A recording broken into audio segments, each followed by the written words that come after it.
ரிஷபத்திற்கு 11ஆம் இடம் லாபஸ்தானம். அந்த லாபஸ்தான அதிபதி தான் வந்து பார்த்தீங்கன்னா இப்போ ரிஷபத்திற்கு 3ஆம் இடத்தில் அமர்ந்திருக்கிறார். அந்த வீட்டிற்கு அது 5ஆம் இடம்.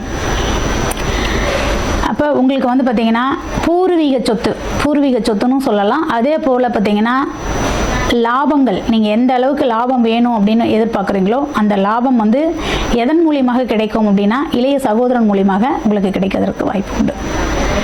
அடுத்தது 12ஆம் இடம் மேஷம்.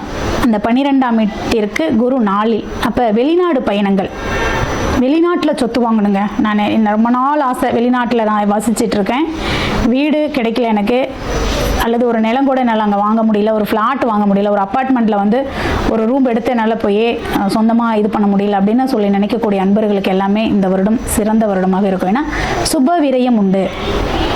அதனால் வந்து இந்த வருடம் வெளிநாட்டில் ஏதாவது வீடு வாகனங்கள் வாங்கணும் அப்படின்னு ஆசைப்படுறவங்க தாராளமாக நீங்கள் வாங்கிக்கலாம். ரிஷப ராசியில் பிறந்த அனைவருக்குமே குரு பெயர்ச்சி இந்த வருடத்திற்கு பாதி நன்மையும் ஒரு குறைபாதி தீமையும் உண்டு.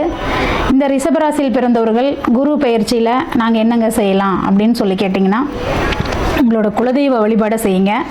அது உங்களுக்கு மேன்மேலும் கை கொடுக்கும். ஏன்னா 5ஆம் வீட்டிற்கு அது 11ஆம் வீட்டில் போய் அந்த குரு அமர்றார். அப்போ கட்டாயம் குலதெய்வ வழிபாடு உங்களை மேன்மேலும் நல்ல ஒரு நிலையை எடுத்துகிட்டு போகும். அதே மாதிரி தட்சிணாமூர்த்தியை வழிபாடு பண்ணுங்கள். இந்த 2 வழிபாடு மட்டும் செஞ்சீங்கன்னா போதும். இந்த வருடம் முழுவதுமே உங்கள் குலதெய்வத்தை விடாத பிடிச்சிக்கோங்க, உங்களுக்கு நன்மையை கொடுக்கும். நன்றி.